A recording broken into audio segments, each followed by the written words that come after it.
I have a question for you, and it's quite simple. Why do you vote for the kind of people that you do vote for? Why do you?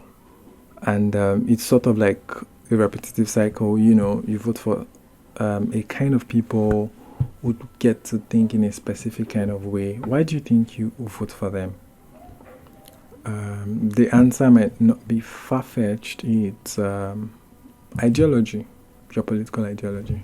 Hello, my name is Ajibola Oladiipo, and it's indeed my pleasure to have you back on this channel, Diary of a Patriot, where we get to talk public policy, public sector innovation, a little bit of politics, and all of that.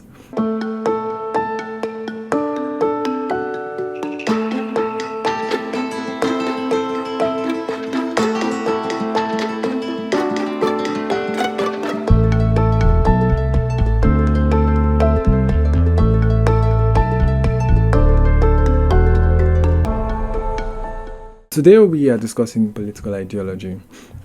Political ideology in itself is a set of belief, a set of principles, a set of values that sort of like guides or inform the kind of political decisions that we get to make as a people. The interesting thing is that ideologies are not just for politicians. Even as a people, we have ideologies. We tend to tilt towards a particular side of things. We tend to see things from a particular prism. Informs how you see things. In fact, if you do business or probably like sell a market, informs the kind of position you make or how you position your business or the kind of decisions you make concerning that. So for instance, someone who probably tilts towards socialism, and someone who tilts towards capitalism, their views on how to sell their markets would actually vary, and you might be able to tell. We posture and lean towards various issues because of our ideology as a people. As a people of interest in politics, we actually need to pay attention to our political ideologies. Interestingly, our political landscape in Nigeria is so unique that it's pretty fluid. You don't have political parties like clearly defined with political ideologies, but it is my prayer and desire that someday we get there. But if you look at leaders, if you take a glance at our leaders, you probably might be able to tell what kind of ideology or what kind of ideology that they have or where they stand. So to get started with, I'll just probably define some of the major ideologies or leanings that you probably will find. Socialism. I'll start with socialism. Socialism is just like it sounds. Socialism, having to cater for the interest of people, tilting towards economic equality. You want strong government interventions in ensuring that everyone is equal.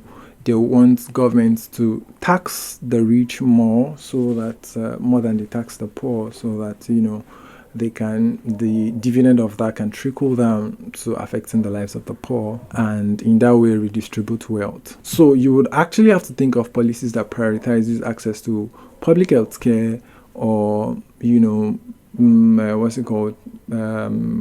more taxation for the rich. Yeah, that's socialism. That's probably what you would find. Not probably, that's likely what you find for someone who is a socialist. Another set of people will be populists. Personally, I do not like the populism ideology. In as much as populism is focused on what the common man or people on the street, what they say. But the truth is, it's very fluid. You can swing either left or right any day, anytime. There's no clear distinction. And that in itself is a problem. I personally have an issue with that because there's no clear distinction. You are not standing for anything. And oftentimes, that people, the common man in quotes, in this regard,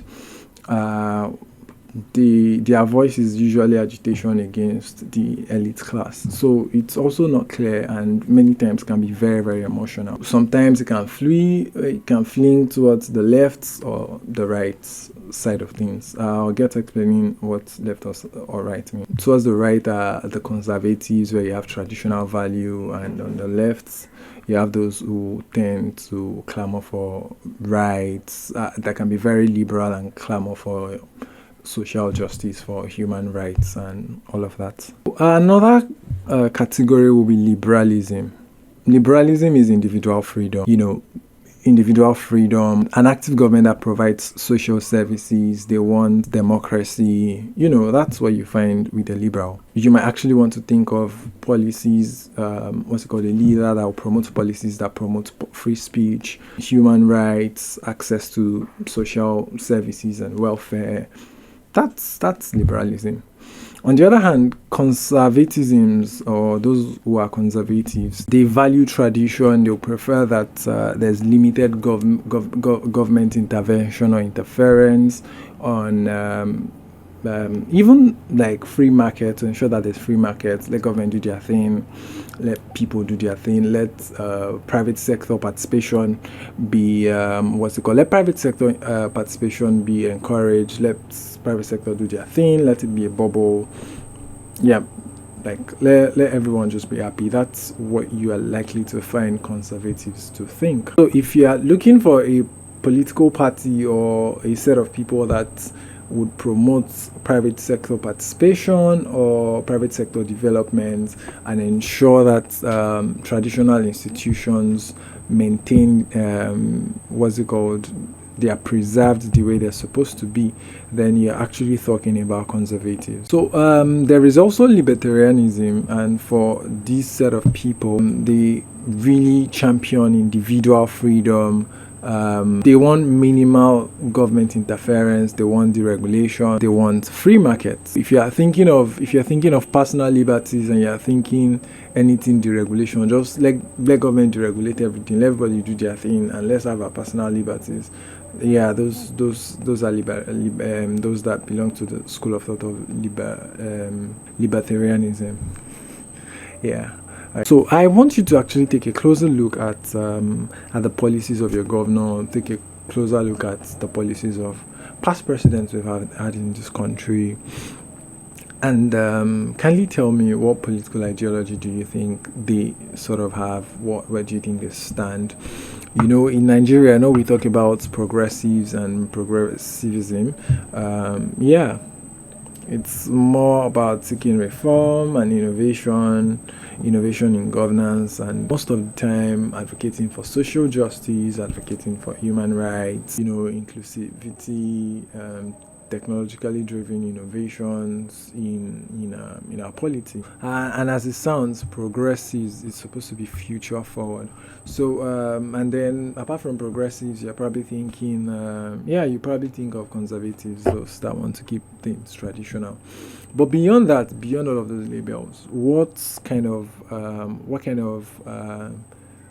traits, what kind of ideological traits can you spot from some of these leaders? Look through some of those. Let's know in the comment section, and I think we can take it from there and really see where we think we literally are, or where those that lead us, where we think they are.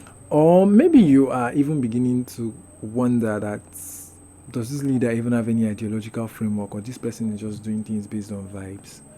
Honestly, let me know. Let me just know. Let me know in the comment section, and we can actually see and expound on these things together. But then, instead of, I think we would make tremendous progress as a nation if, instead of just supporting personalities, we engage, particularly when we engage in political discourse, we begin to intellectually engage conversations that has to do with our politics, our polity. We can make so much progress without ideologically sound leadership.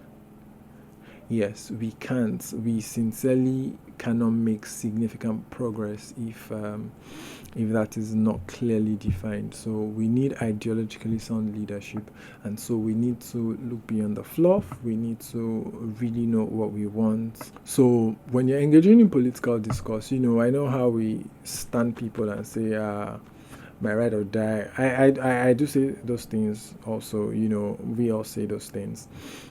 But we need to think beyond these things, actually. We need to begin to look beyond these things and engage intellectually.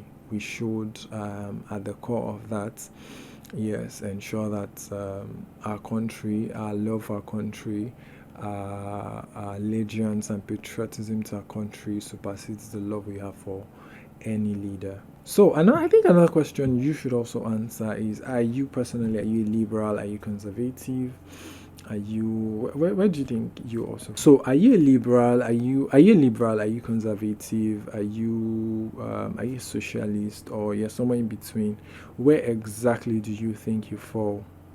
Please, I want you to remember that for us to improve governance, we must first understand it, and that's why it's very important that we answer these questions. If you enjoyed this video, I would really want you to share it. Let's keep this conversation going. Subscribe to the channel, click on the notification bell, and I'll see you next time.